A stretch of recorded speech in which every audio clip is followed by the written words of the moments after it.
Okay. So, and sticking with birth, initiation, what I've learned, all those things, I also want to share that what is true and true and true is true everywhere. So, for anyone who has not had children or who has no intention of having children or anything like that, I was also thinking about um, births happen all the time. So, I'm going to run through birth, pregnancy, delivering, all those things as a very long metaphor and truth in other places because we're birthing all the time. So even when we think about what is required to become impregnated with an idea, with a concept, with um, a gift, with something that you're creating, with a talent that is only yours. Babies are born with the ability, life is born. Babies are born with the ability to recreate themselves. It's not mature, it's not ready, but the equipment, generally speaking, unless it is very rare, is in babies to be able to plant seed or, uh, you know, collect seed in an egg and bring that forward. So I say that to say that we come here with our unique gifts. We come here with things that are only for us to do. And we come here with the internal knowledge, spiritually, emotionally, physically, mentally, of what we are capable of doing. Um, a little girl's body knows what it's capable of, as well as her psyche. A little boy's body knows what it's capable of doing. Also, its psyche. We are made uniquely in those ways. Um, the way that our bodies are set up, the way that the differences in our hips and our rib cages, all of those things, because biology wants life to continue forward. So we are made uniquely to carry out our roles. And I would say, and I know that each of us is made uniquely to carry out what gifts the Creator has given to us. That's the first thing. Second thing is when life is being created in conception, in intimacy, in sex,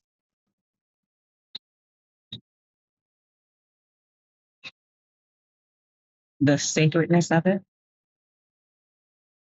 whether it's being treated in a sacred fashion or not, but the sacredness of life having the capability of coming out of this act exists. The joy in it. For people who are trying to conceive children and been having trouble, many of them will say, when I stopped trying, the ease and intimacy, the ease and connection, the joy and connection, the ecstatic nature of orgasm, all of those things are true everywhere. So when we receive an idea, when we are inspired, which means your soul is breathing. That's the meaning of the word inspire. When we are inspired, it is a very sacred thing. It usually happens in joy. It's usually like that eureka feeling is it's like, wow, that came to me. It's an explosion. It's a beautiful, beautiful thing. Uh, and it should be honored. It should be respected in that way, in that space. Um, it requires intimacy with the world around us. It requires connection with the world. So when ideas come, they come because someone dropped something that our fertile minds and spirits were able to receive because we didn't rush past it, because we were still for a moment and received what it was. The world around us is always giving. If we're still and we receive it, if there's joy around our reception, if we're able to then be quiet with what we have and uh, create, invent, develop, whatever it is that comes next. So again, I'm always marveling at the fact that what is true. Um, even in the way of when pregnancies, even after the act of sex or the act, the inspiration or whatever, using that metaphor again, what is being created is not immediately evident. Uh, I know there are people who feel when they conceive their child, and that's still, and you still can't see that child until the appointed time. And the same thing when a big, beautiful idea comes, there's time that is required. There is cooperation that is required. There is safety that is required. There is nurturing of that idea that is required before it is fully fleshed out, before it is available for others to share, before it is available for others to enjoy. And so the same is true. So all of these things, birth in the physical just affirmed all of these things for me in the spiritual and the emotional. Um, your nervous system should be. People talk about when intimacy is enjoyable. It's usually when they're safe with the person they're dealing with, or they feel safe in their decision to be with that person. They are regulated, they are embodied, they are in their bodies, they are when all of them is lit up, mind, body, spirit, soul, they are regulated. So, as we create, as things come to us, as we are blessed with ideas, um, there is a peace, a flow state, a nervous system regulation that's necessary so that we can actually allow what is coming to us, that it can unfold peacefully, that it can unfold joyfully, that the work we are doing in concert with creation can be just as joyous as we are in receiving and developing and nurturing. Um, Birth requires support, safety, all the things I said before.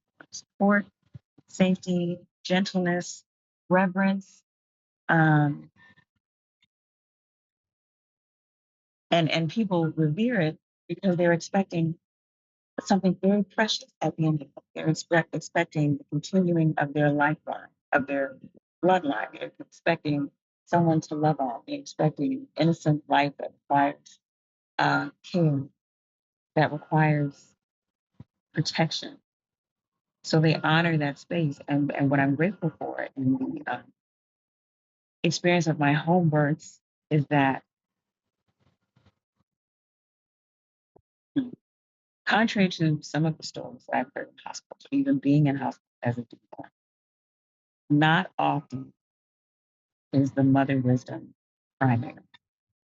There is an assembly line of things uh, that are created to be done in the hospital in a particular way to do their best to guarantee safe delivery of child. And just as we are built uniquely, and just as we are unique in our thoughts and our gifts and our talents, no births are going to be exactly the same. There can be a scaffold, but they're not going to be the same. Some of us give birth quickly. Some of us take forever. um, some of our bodies open easily. Some of them require more time.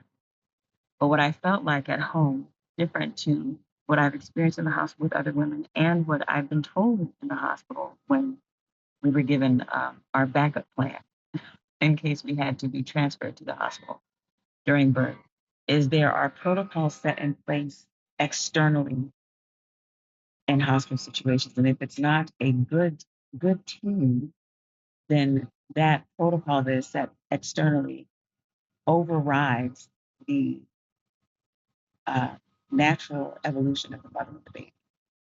What I received at home was the feeling that my intuition was first, even if it was my first baby, even though I was not the midwife, even though I was not the doula. What I received was a space where I and my baby were going to give birth on our schedule, following intuition of my spirit and my body, following what made me feel safe, following whatever understanding I had, and that those with more experience were there as guides. They weren't there as my bosses.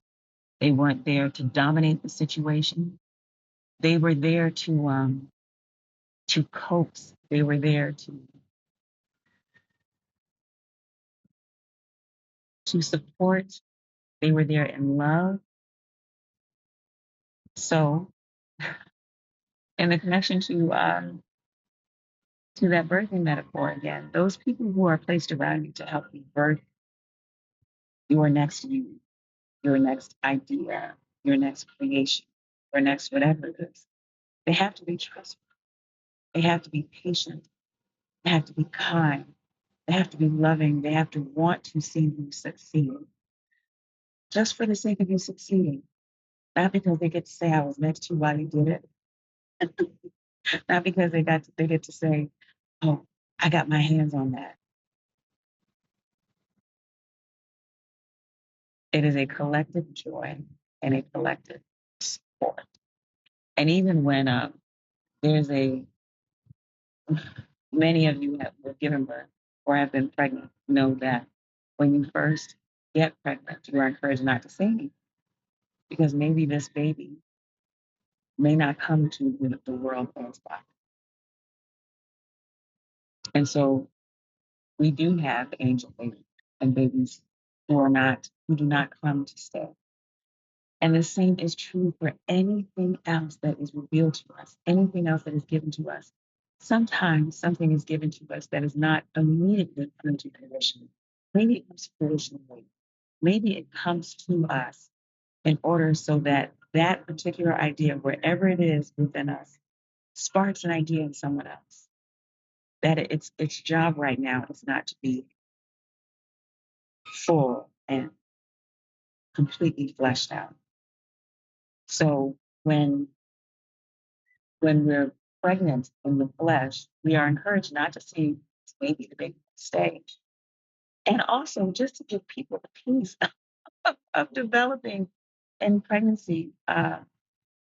But the same is true with anything else that we are given is once people's expectations are placed on what you have been divinely given, it makes it very difficult to stay inside of flow, inside of gratitude, inside of uh, revelation, inside of that quiet space where sometimes it doesn't look like anything's happening. You know what's happening. But anyone around you, if they're not someone who chose carefully to share your vision, but could be, they could try and give you their vision. They could be impatient. They could expect it to come out a certain way, and you need space. And you need. So I wanted to make sure that there are lessons for all of us in birth, because all births are not human babies. They are not all that. And my experience in my heart has allowed me to connect to my understanding in the many other births that occur in my life and in the lives of those around me. To not be so fast to say, are you sure you don't mean for it to be like this? Are you sure this isn't what you're saying? To be careful not to push my own understanding onto someone else when theirs is flowering, when it's coming um, to be there to support, to guard, to protect, to catch. Uh, if I'm blessed to do so. That's it. That's it. I was thinking this relates in a lot of different ways. I'll still share about my third home birth because he gave me something different. Um, but all of them gave me this. And uh, being present for other mothers and their births, uh, present during the pregnancy of other mothers being present during my pregnancy, just reaffirms that I know when something's being brought forward, uh, it is not the time to be heavy-handed. It is not the time to be loud or intrusive. It's time to be still. It's time to uh, Let that magic of co-creation. So this is Reverend Okompo Wanu Yogi, sister, doula, mama audience saying, pick your spaces. Pick your spaces, both in how you share with others and who you share. Okay. And I will see you soon. Now the internet's being all nice. So we may have a bunch of meetings. Take good care. Peace.